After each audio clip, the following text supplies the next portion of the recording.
Preparing Students for the Future, Open Door Access to Higher Education, a narrative inquiry into the inner workings of a Southern-based community college. Good afternoon and welcome, everyone. My name is Jennifer DelRossi, and I'm a graduate student at Northestern University's College of Professional Studies in the Master of Education program with a concentration in Higher Education Administration. Today I will be presenting a comprehensive view into the foundation and organizational structure of a mid-sized community college located in the southern portion of the United States. My presentation is titled, Preparing Students for the Future, Open Door Access to Higher Education.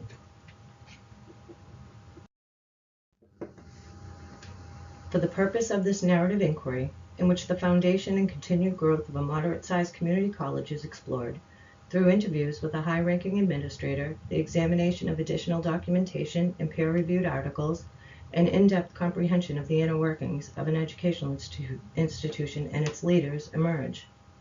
To clarify, as to the purpose of the presentation, the interviewee will remain anonymous and will further be referred to as an educational leader, educationalist, educational professional, participant, and/or source. The participant in the study plays a critical role as a high-level administrator. He is the Associate Vice President of Workforce Education with an extensive background both academically and professionally in business education and administration and management. He is considered an exemplary leader with over 20 years of experience and highly respected in his field. Recently, he was honored by the Association of College Technical Educators at their annual conference.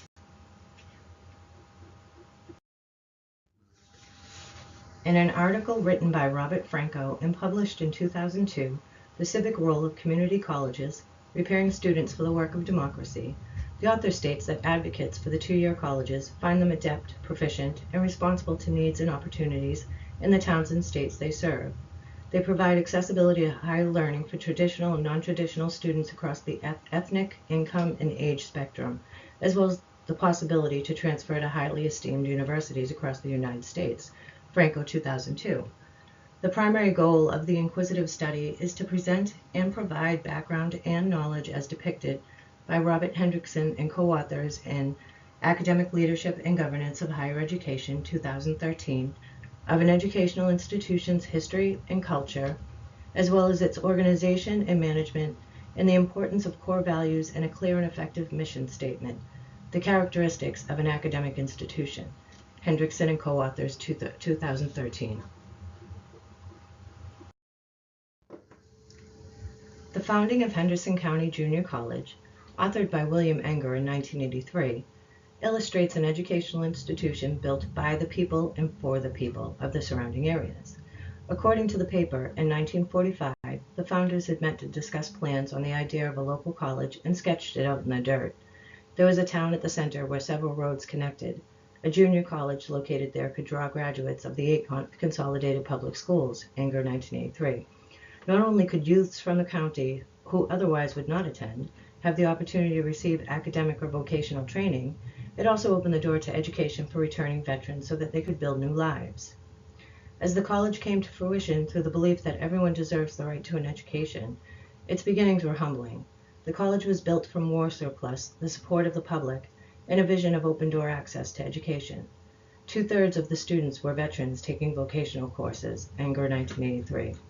The key was general education to develop a broader perspective, individual potential, and active citizenship, as Enger depicted in his article.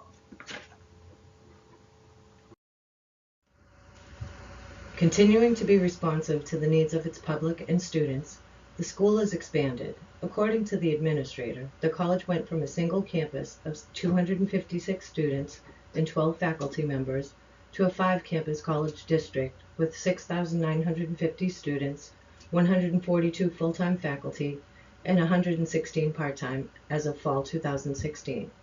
The participant expressed that from the very beginning, the school was built on the belief that at its core, the school's mission is dedicated to its students and a commitment to the changing social needs of the local community.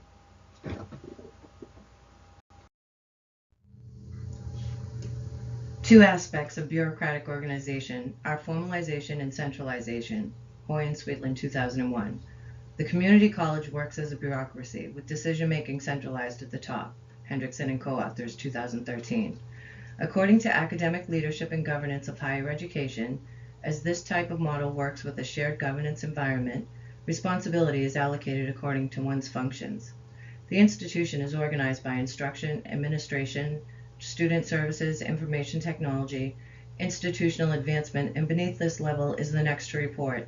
It is formalized. The degree to which the organization has written rules, regulations, procedures, and policies, as stated by Hoy and Sweetland in their article, Designing Better Schools, the Meaning and Measure of Enabling School Structures, 2001. In their findings of their study, they also state that in enabling bureaucracy in an organization imbued with trust, faculty members trust the principal and each other.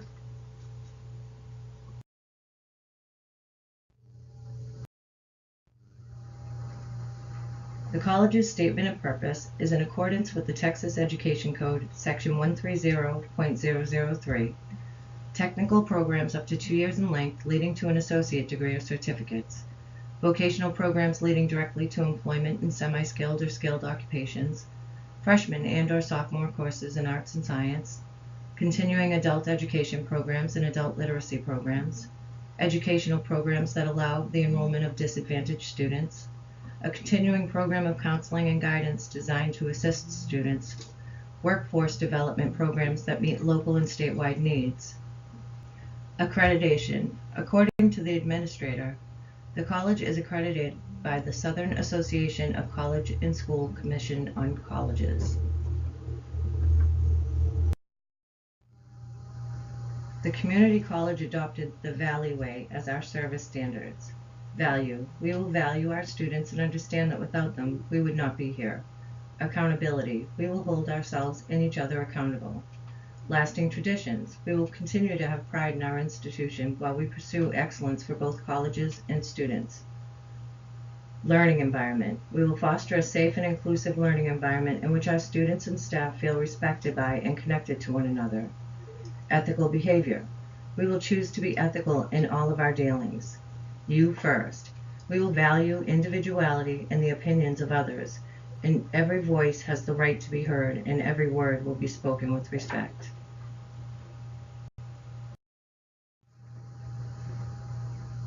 For the college included in this study, here are a few types of financial aid that may be available for educational funding. The TPEG grant, Texas Public Education Grant. This grant is available to qualified students enrolling in non-credit workforce-related classes and is awarded through the Continuing Workforce Education Department. Continuing and Workforce Educational Scholarship. Financial aid may be available to qualified students. The Pell Grant, free application for federal student aid. This grant is available to qualified students enrolling in credit courses only.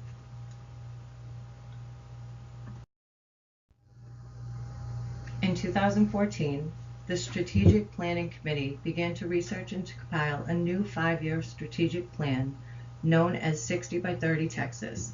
The state plan carries through to 2030, while the college plan ends in 2020. According to the Texas Higher Education Foundation, the state plan has 4 goals. The overarching goal, 60 by 30 educated population, by 2030, at least 60% of Texans aged 25 to 34 will have a certificate or degree. The second goal, completion. The third goal, marketable skills. And the fourth goal, student debt. By 2030, undergraduate student loan debt will not exceed 60% of the first-year wages for graduates of Texas public institutions. The college plan identifies 3 overarching goals. Enhance the student, including student engagement, student success, academic success, workforce success, and learning resources. Enhance the college, including business operations, finance, facilities, technology, human resources, and institutional effectiveness. Enhance communities, including institutional advancement, outreach, and community service.